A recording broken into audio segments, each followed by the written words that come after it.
Good morning, everyone. I'm Kevin Allen, and I'm joined by my podcast partner, former NHL defenseman Tom Laidlaw, who made it all the way to the conference finals twice during his lengthy career, but was never able to get to the Stanley Cup final. And I bring that up because obviously some teams are moving ahead in the NHL playoffs. But before we get going with that, Tom, the Islanders prevented you from going to the final once, and the Montreal Canadiens prevented you from going another time. Did you build up a healthy dose of hate for those teams for preventing you from getting to the final? Oh, well, the Islanders, yeah. I mean, there's a whole history there. They prevented us the 83 series when we lost in overtime, Kenny Morrow scored the game winner. Actually, we had John Tonelli and Clark Gillies on to talk about how that they thought we were the next best team. If we had won that series, we could come on and won. The hatred for the Islanders was easy. Montreal, we didn't play them as much, so there wasn't as much of a hatred. But they were, Patrick Roy was just getting going. I think then was he really is 86. I remember Chris Nyland, he was that playoff guy that you just hated to play against. So yeah, there's a little bit of hatred, but more the Islanders for sure. Yeah. Yeah. Anyway, I wanted to start with the Vegas Golden Knights for a couple of reasons. Number one, they've taken a 3-1 lead in that series against a team that you and I both like, the Vancouver Canucks. But I think you and I both agreed at the start that this shouldn't have been their year anyway. A lot of talented players, and we like a lot about that team. But we want to at least hold some things to be true. And one of them that I want to hold to be true is that experience matters, that it does help you had you been there before. And, maybe the game is changing a little bit in terms of energy is almost as important as experience. But, last night, that game, the Canucks come back and get a 3-2 lead. But against, there's so much that this Vegas team has that they're just too much for the Canucks. Yeah, you're right with the experience. Sometimes for a while anyways, the youth can get away with it because it's almost like they just don't know what they're in for, right? Like they don't know the pressure that they should be under. They're just going out and playing. But yeah, over a long series and, maybe you win a series, but then over a long period of time, eventually that experience wins over. So, but Vegas, you think this is only the third year in existence too. When you watch them play and they just look like that organization that's been built for a long time, right? It's like one of those Islander organizations back in the 70s and 80s that they drafted properly and built the organization. But here you are, an expansion team in its third year, looking like you said, it's got all the pieces, 2 great goaltenders, defensemen, goal scoring, toughness. They've got it all. Well, in 3 years, so they reached the final in the first year. And then they a little bit of disappointing second year, but here they are back. And there's a path to the final and to the cup for them now. I'm sorry to interrupt you here. I thought one of my loyal followers is clearly giving it to me here today, first thing on a Monday morning. Susan Brooks saying maybe Pettersson should play for Vancouver to play better, referencing my theory that sometimes people play better without Star. Have you contacted her directly? No, I haven't. But we're not the only people, Tom, that thought you were a little wacko on that one. So clearly, we love you dearly, man. But I said, I don't even want to go there. That was so much fun. This is for Susan to be picking on me too. Yeah. Well, you're an easy target. We know that. We know, but you give as well as you receive. So, but the other element to that, of course, was Fleury. Marc-Andre Fleury comes in. When Leonard, when they came back with Leonard in Game 4, I thought they were almost saying, okay, Leonard's our number one. He's playing, but they looked at it almost like a regular season situation where it was going to be back to back, and they brought Fleury in. So I'm assuming they'll go back to Leonard, right? Yeah. Well, what a change! A few things there for me. What a change, and I guess it's just not overnight that this has happened, but this. Fact that on back-to-backs, even in a playoff series, means so much to teach it. Again, there's no travel involved. You're playing in the same rink here. So I I think they're thinking too much about the back-to-back being an issue. But I guess when you got two goaltenders that you really count on, but it wasn't just them. With the Islanders series, it was the same way, right? They went their backup goaltenders as well. So, I mean, I think they're making too big of a deal about it. But the flip side, on the positive side, I think it says something to the organization in Vegas and for Marc-Andre Fleury, how professional he is. And it seems like they must have done a lot of talking behind the scenes to make sure he understood what the situation was and, you know, how much they respect him. And I think that's a big part of it, yeah. Well, it almost as if the back-to-back sort of gave them an opportunity to save a little face, you know, like under normal circumstances, I agree with you. You know, we're in the playoffs. We missed a lot of time. These guys are pretty well rested. There's no travel involved that sometimes we see with a home and home. So they could have gone back, I think, to Leonard, and it would have been fine. But this way, you know, Marc-Andre Fleury, and we've talked about it before, so popular with the fan base, so popular with his teammates, really the most important player in the franchise history when you look at, you know, the way they started and everybody, you know, he helped kind of sell the team when it arrived in Vegas. And not only that, but, you know, just an incredibly good guy. I mean, and going forward, we don't know what Leonard's future is. And you know, it seems unlikely, possible, but unlikely that he'll end up with Vegas.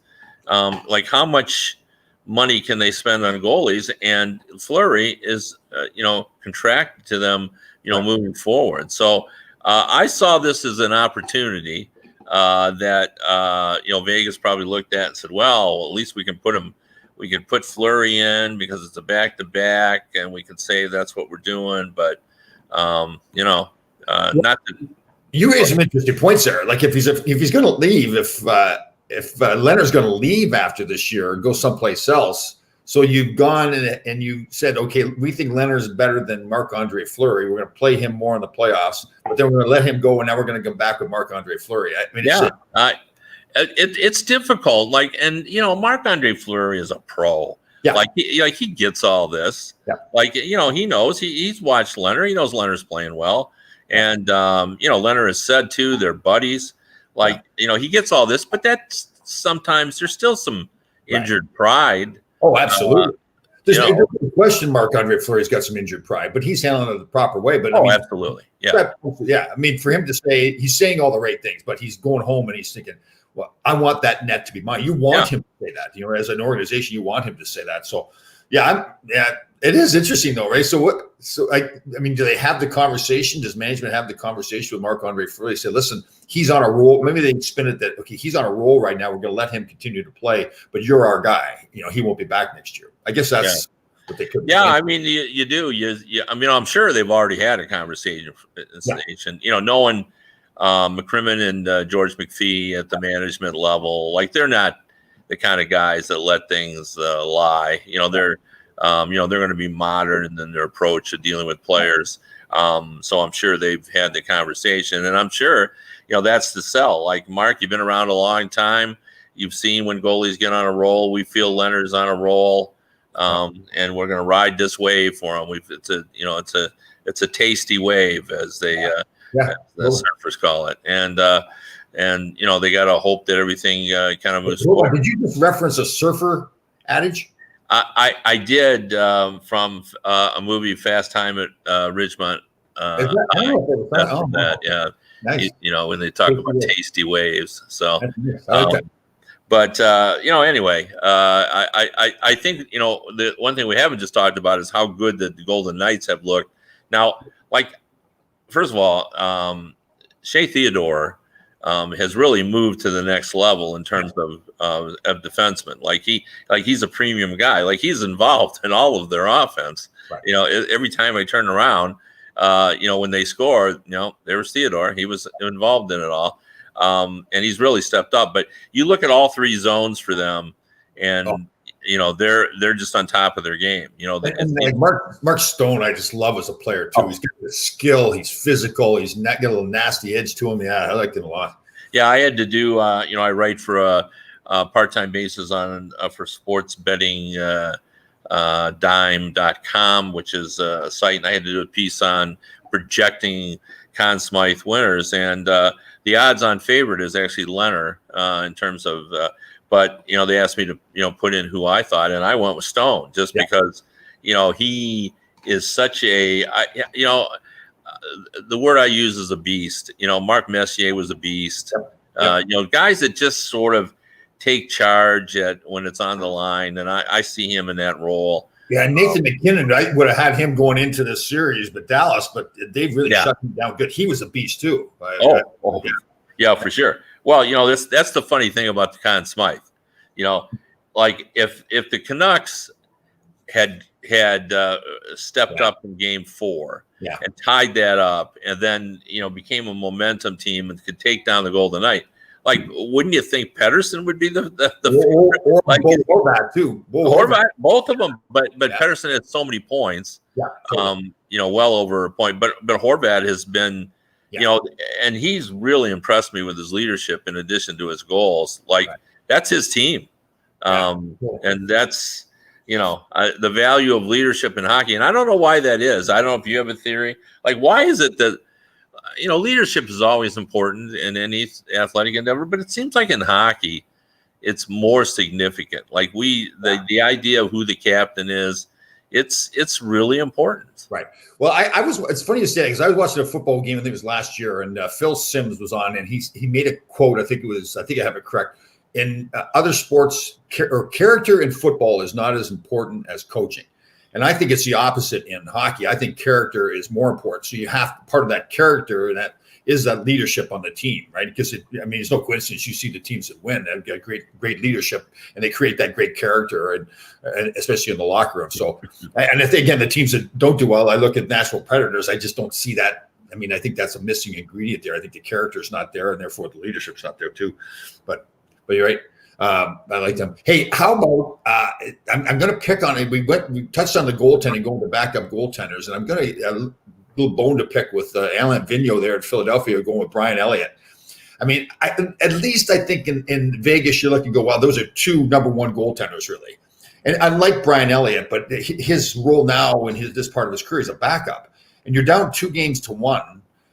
And now you send in your backup. It looks like your backup goaltender. You got what is Carter Hart? Is 21 years old. He can't play back-to-back games. And now they lose, and I'm like, oh God. That's the one place I would say, why did you go with your backup goaltender?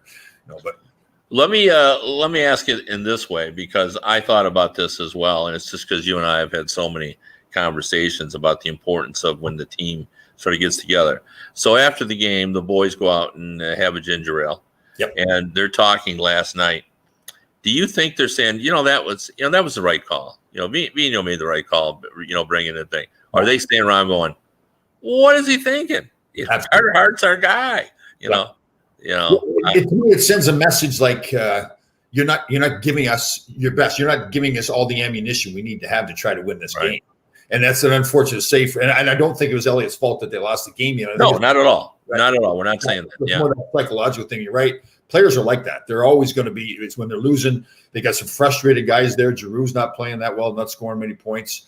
JVR is not getting many points. Voracek's not many. So they're sitting around and they're trying to find out reasons. They should be looking at themselves, and hopefully they are a little bit. But as far as the team goes, you didn't give us our best last night. So, well, it's one of the big lies in the NHL. Players always says it doesn't matter who we have in net. We play exactly the same. Oh, baloney. No, you don't. You don't play the same. You cater your game to who's in the net. If you're confident, you'll take a few more chances. If you're a little worried, you're going to be a little more conservative. Or who plays the puck better? If you get Mark Deberdur in net, then you're letting him go back in the zone. You let him play it. Yeah, when you played and your goalie was on a roll, maybe you'd venture a little further up the ice than you normally would. And things like 2-on-1s too. When if I'm a defenseman, I'm playing a 2-on-1 coming at me, and I know I've got my goaltenders on top of his game. I'm not even worried about the shot. I may be faking a little bit, just the guy doesn't walk to the front of the net, but I'm taking away the pass. The goalie and I are on the same page, right? But if I'm not confident that goalie is really on top of his game, and he's going to be able to stop the shot, then I may play it differently. I may cheat a little bit, which now creates an opportunity for maybe them to pass it across, makes it worse. But I mean, you're wanting to win, right? So human nature clicks in there, and you're saying, "This, I just don't know if this goalie is going to be able to stop the shot." Yeah. Well, the other thing I was going to ask you about that Flyers Islanders game, and I hope I read it right because I just saw the headline. I didn't have a chance to read the entire story, but I saw a headline that suggested that Trust didn't think his team played very well last night. Well, he was a little bit stronger with his wording than that. No, I know. I'm being a little bit kind. Now, but saying all that, if you're the Flyers, doesn't that tick you off a little bit? That, you lost 3-2 and their coach says, well, yeah, but we didn't play well. Yeah. But he did go out of his way to compliment Greiss, how he played, particularly in the second or third. Oh, he was the guy. Yeah, for sure. But yeah, I mean, I kind of wonder, like, that whole bulletin board fodder, that they use, like Vigneault tried that in the Montreal series too, because it didn't. The coach there put their power play on for Montreal near the end of the game. I just don't know if that means as much anymore. Like, the hatred is, maybe in some series, but I just don't know if the players get, I read that, I'm mad, I'm going to go get him tonight because somebody said something that was, was against the code, so to speak. So I think that's gone away a little bit. All right. Well, let's talk a little bit about the most underrated coach in the NHL. This took weeks for this to happen. Yeah. Well, the most underrated coach, and it's not Barry Trotz. Oh, it's Rick Bowness. Oh, okay. I mean, don't you think? Like, I mean, did you see any of this coming with the Dallas Stars? Especially when the way they played, when they first went into the bubble, they weren't very good at all. They were lifeless as usual. Well, they got their backup goalie, and this is a team 26th in scoring in the regular season, scoring goals by the bundle. Yeah. Like every night now, they're among the leading playoff scorers. And how do you even explain that? That they've just been a different team. Right. Now, I think we're seeing Heiskanen kind of coming of age here. Like, I think he's taken another half step. I mean, he was already good, but you could see here. Like, I'm watching that game last night, and he's every time he's on the ice, he's in charge. Yep. Jamie Benn too. Like, he looks like he's engaged again. Like there's it seemed like a couple of years, and you mentioned it before. It was a couple of years where you watch him play. It's like, what happened to this? Like, he's like a monster out there.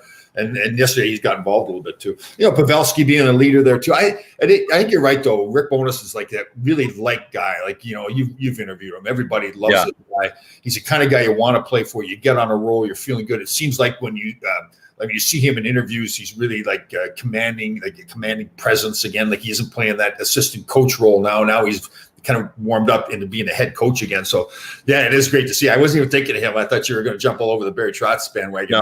No, I really wasn't. I've just been impressed with how Dallas has played. I'm going to give them a lot of credit. Now, look, I'm sure there are people listening going, well, Colorado's all beat up. Well, they are. Yeah, there's no doubt about it. I think losing your goalie in this situation, but the Stars don't have their goalie. Yeah, I don't think the goaltending has been the issue there. I think it's more the issue of shutting down Nathan McKinnon and everybody else. Yeah, Kadri took some bad penalties again. He was not doing that before. He's gotten frustrated, so he took some bad penalties last night. I think it's just more, particularly the forward group. Well, even the defensemen, all the skaters really for Colorado have just been shut down. So you're right. With Dallas, it isn't just the fact that they're scoring goals, but they're playing a hard game too, and just not letting some best players in the world do what they want to do for Colorado. Well, you brought up a good point about what a good guy Bowness is, and he really is. But, I'm reminded of the famed Leo DeRocher, nice guys finish last. Well, in this case, Jim Nill, who's their general manager, one of the very nicest men in hockey. Yep. And he's got a coach who we just said is a really quality guy as well. So, nice guys don't always finish last. They might be going to the conference finals here. Right, especially if they get the right leadership in the locker room, right? Because sometimes the nice guys can be taken advantage of. That's the way it works. That's why the nice guys finish last, because people take advantage of them. But you get the right leadership in the locker room, the guys are going to say, hey, listen, let's play for this guy. He's a great guy. And in some cases, it's not even whether they're playing for him, against him. Like, the leadership group in the locker room will take over that discipline role and say, guys, this is the way we're playing. I think that happens in Boston. I talk about that. They're down 3-1 too, but I think that happens in Boston we talk about Bergeron and Chara so much. So, I think it does matter who you got. I glossed right over. You made a really good point, and I should have kind of amplified that. A good point. We have to accentuate it. We do. We have to amplify it. And you were just talking about Pavelski, and I think we all agree that he had a miserable regular season. Yeah. Like that, he didn't resemble the Joel Pavelski that you and I know him to be. That dangerous guy who always finds the seams. The guy that when the puck gets on his stick, it's immediately off and on en route to the net. And all of a sudden, we're in the playoffs, and he looks like $1 million again. I'm watching this power play, and he's controlling the puck. He's confident. It's like, this is my time. Playoff times is Joel Pavelski time. Yeah. And I was real impressed with how he played, yesterday. And he's been a force again. Suddenly, a guy who they signed to did nothing now looks like a very, very valuable player for me. Yeah, and he's that skilled guy that likes to go to the front of the net too. Everybody talks about that dirty area. It's not as dirty as it used to be, but still, you've got to go and pay a price there a lot of times. And he's done that, right? Blocking, like screening shots and getting rebounds and everything. So no, I tell you, I was not a huge Pavelski fan. I don't know if I really watched him play that much before. I heard all this stuff about him being the most competitive guy out there, but now I see it. Now you can see how the big games he's really stepped up and played, and not necessarily doing well with his skill. It's like it's more his will that makes him do the things out there. So I'm a fan of his now. Yeah, for sure. Let's see, what other series do we want to talk about? Tampa, Boston. Oh my. Yeah, and you were the Boston guy all year, but I just thought they were the most consistent team during the regular season, and like the Lightning, suddenly looks like their time now. Yes. Well, I'll tell you, I was critical, as you know, I was critical of them going into the playoffs. I didn't like the way they were playing. I know they had all the skill, and everybody said, "Oh, geez, they're playing so great," but they just weren't. They weren't sacrificing. They weren't like sucking it up and not taking penalties. Now they've got Boston taking bad penalties. It seems like Tampa learned a lot from the Columbus series, and then they're learning a little bit more here in the Boston series, and they know what it takes now. And again, they've talked so much about adding some of the players like Maroon and some of these other more gritty guys. Shattenkirk, who didn't have a great time here at the Rangers, things didn't go well. Man, he's picked his game up again. Like he's turned into like a real character kind of leader on the team. So some of their additions have really been good. I think in some cases maybe downgraded their skill level a little bit and added their grit level a little bit, and it's really made a difference for their team. Well, let's talk a little bit about this, because I think you will be able to add some insight. It's not talked about a lot, but there are really good players that don't fit with certain organizations. And like when you were playing in the 80s, your style of play, you probably wouldn't have been a good fit for the Edmonton Oilers. Right, exactly. Yep. Yeah. But in Shattenkirk, when he came to the Rangers, sure, they wanted his offense and everything, but he had to do more than that. Yeah. When he goes to Tampa, they're not asking him to do more than he can do. Totally. And he can just play the game that he needs to play. I mean, he can't ignore the defensive side of it, but I think he's a much better fit for a high-octane offense like Tampa's than he is. And the same thing when he was in Washington. I didn't think he was a good fit there either. So. I agree. And the other guy, Bogosian's the same way, right? I mean, his career just about over with. Well, I just can't get over how comfortable Bogosian looks. Yeah. Really, like he's playing with a real presence too. Like it's not like a guy like I watched him play before. And his career's over with. That's fine. He had I thought the same thing. Yeah, but now we watch it both, and you're exactly right. You think about that, right? You got to give the organization a lot of credit in Tampa. They didn't go out and necessarily get the big name that was like really the sexy name. They got a guy. Okay, we got a role that we need filled here. We need a sixth defenseman. Hey, Bogosian's a good guy. He's been around a long time. He's near the end of his career. He must have some leadership capabilities. He's experienced now. So it's an excellent fit in there. Same thing with I'm not a big Pat Maroon fan either, right? I think he's how did somebody word him? He's not the guy that gets you to the playoffs, but once he's in the playoffs, he really makes a difference. Like that addition to me is the same kind of thing. That big body that you can use him. They've done some smart things and changing that team around a little bit. Yeah, I mean, if you're John Cooper and Bogosian shows up, you call him in his office and saying, I love what you do. Just do what you do here. Yeah. Cool. And don't interfere with what the rest of us are doing. You're going to be fine. That's true. I just hear him saying, if he's smart, he would say what Herbie said to me. When he gets the puck. Well, that everybody's got a job, and as long as Bogosian doesn't infringe upon everybody trying to do their job, they're content to have him play the way he plays. As you said, that big big-bodied guy, and they're harder to play against because of Maroon. Remember, Ryan McDonough is still not in the lineup. Correct? He didn't play. Correct? Is that still in the lineup? Yeah. And I can't remember his name now. He hasn't played. The big forward for Tampa that's been hurt the whole time. It's awful. The right shot. What Stamkos you're talking about? I couldn't remember his name. Yeah, okay. Think about that. How well they're playing right now without those guys in the lineup. There goes my theory. There's two guys that are not in the lineup and they're playing better. So Susan Brooks, what do you think of that? Yes.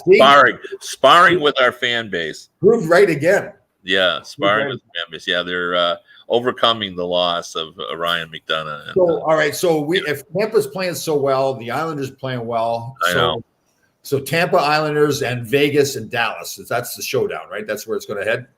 Well, we think so, and obviously, I'm going to say Vegas is going to win that. I think they got more weapons, but you know what? I think that East is going to be quite a battle if it goes this way, because it's the classic offense versus defense. And you're right, but I wouldn't underestimate Tampa's defense, and I wouldn't underestimate the Islanders' offense either, right? So, but I think you're right. The Islanders more defense, Tampa more offense. Yeah. Yeah, but saying that, both of them, the Islanders have played better offensively than I think anybody thought they would. And they've got some guys like, obviously Anders Lee has been a 30-goal scorer in the NHL, and they have Brock Nelson and Susan's on a roll today. Oh, she's on you. I'm just gonna stand back because I don't want to face her wrath. Oh no, I'm not. I'm just lucky, Susan. I was lucky. Yeah, but I can stand back and enjoy it. So, what was I going to ask you about what we were just talking about? Oh, so they have Brock Nelson, Anders Lee, and of course their most skilled guy, Barzal. Barzal has been. And I'll tell you, their defense is good too. They played well offensively and defensively. I mean, Grice played well in net. Varlamov has played fantastic. So if that's the way it ends up, that'll be a good series. Yeah, it will be. And who knows about Dallas? Like we've seen this before. Momentum teams like the Dallas Stars probably haven't been this confident in years. And like the Vegas isn't a perfect team. They're just a team that we like, and they have a lot of. And a big physical team, Vegas right now, and they're bullying Vancouver right now. And I don't think that's going to happen if Dallas plays against them. I think Dallas has got big bodies themselves. No, they do. And it's interesting that the Dallas is playing a smart game too. Yeah. Like they know their defense is hurting, and they're pressuring that defense like crazy. And but it's going to be interesting. What I like about Vegas too is going back to them. And I was interested to get your thought on that because it sort of plays into the kind of thinking about what you were saying about when teams have to get together when to overcome the loss of someone. Right. The Vegas Golden Knights are not dependent on one guy. Like in a lot of teams, that if there's a star player, if he goes down, like the Toronto Maple Leafs, they got John Tavares, but if Austin Matthews goes down, that's a terrible. Oh boy, we're not going to be able to move forward. Vegas doesn't have anyone like that. Like nobody that on their team. Like they have a bunch of really good players, but not one single guy that if you lost him, you'd say, "Oh boy, they're done." Yeah. So I just think like you don't even know. I can't tell you whether they have a first and second line, but which one is which? They have like Reeves' line plays a big role too. They'll grind it out a bunch of guys. So are they the third or fourth line? So, I mean, all of it. I think that's what makes them, such a strong, team to be sure. So, I wanted to ask you, just changing the subject just a little bit because there's already a lot of chatter in the marketplace about free agency and Pietrangelo and. Is he going to move? Are they going to allow him to get away? I mean, the fact that he's not signed already kind of concerns me. But who knows where they're at with talks. I would not let him go. I mean, if I'm another team in the league, I can't think of maybe Tampa because they've already got Hedman there, but I mean, pretty much on every other team in the league. I mean, that's a number one defenseman for you. I mean, who's a character guy, who's won a cup. He's big. He pays the power play, penalty killing. He can do pretty much everything. So, I mean, maybe it's one of those cases, though, that he understands and his agent understands, although this is a bad marketplace right now, or not an ideal marketplace right now, they understand how much he could possibly get. And maybe St. Louis is saying, we just can't pay it. It's just not there for us. Yeah. Well, the flat cap for 2 years is going to cause problems for a lot of teams. I think there's a way, though. I'm sort of beating the drum for the Maple Leafs. I think a guy like Pietrangelo going to that team could change everything for them, because they're still going to be all about offense. He can play offense. Yeah, no, that's true. But he can contribute to that, even to the point, like, if they had to, which they may have to do, trade Nylander, because you're going to get some assets back for Nylander. But if you said to me, okay, if you want Pietrangelo, you're going to have to trade Nylander, I'll make that trade. I guess and I hear you, and I think you're right. I guess here's my argument for that. And it's not necessarily an argument against Pietrangelo. It's more of an argument against what it seems like they're doing there. They've got those three big name guys, Tavares, Marner, and Matthews, all making on big contracts. Now you're going to bring in another guy on a big contract. So you got four guys that probably was going to take up close to half of your salary cap, and now you got to fill in the rest of the play. It's just, to me, it's a bad.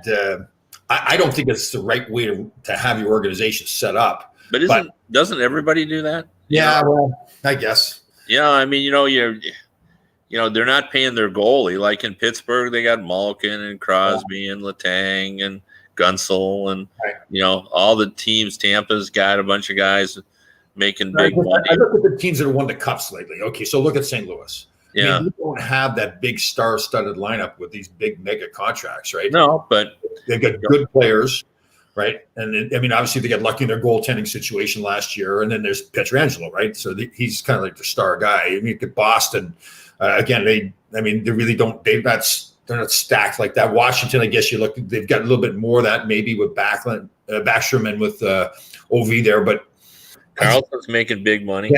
Yeah. I know. If I'm looking at the Toronto lineup and I'm saying, okay, on one end you've got this run and gun team with these three big name forwards, and now we need to be more gritty. We need better defensive team. But then it's like you got two different identities for the team. Like for me, I'd rather have the team like the St. Louis Blues, like the Boston Bruins, that are like team defense, team offense. It isn't just some guys are great offensive players and some guys are good defensive players. Yeah, but that's why I think I like Pietrangelo, because he is both. Yes, he is. There's no question. You're right with him. It's just and I think he's just kind of the perfect fit. I mean, you got Morgan Riley now, and you got him, guys that can help you defensively and offensively. But I don't know whether he'd be even if he's even thinking in that regard. I think there's a lot of people think he's still going to end up in St. Louis. So. And if I was him, like you talked before, and you said it very well.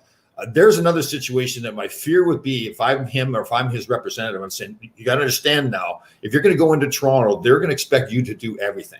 Now, he is a good player, but he has to play within his game as well. Like if he feels the pressure to do too much, then he's not going to play well, right? And then now that the booing starts in Toronto, I mean, Larry Murphy is a Hall of Famer. He got booed out of Toronto. Right? Yeah, he did. Yeah. So, that's my fear with those kind of situations. Sign the big contract. Okay, now he's the savior. We got these other guys. He's going to come in. Now we're going to win the Stanley Cup, and he's going to do everything. That's my fear for a player like that. Well, there'll be a lot for us to talk about when we get close to the free agent signing period. So that's for sure. Anyway, we've gone overtime, but it is playoffs, so we're allowed to do that. So we appreciate you listening, and we'll be back on Wednesday. See you guys.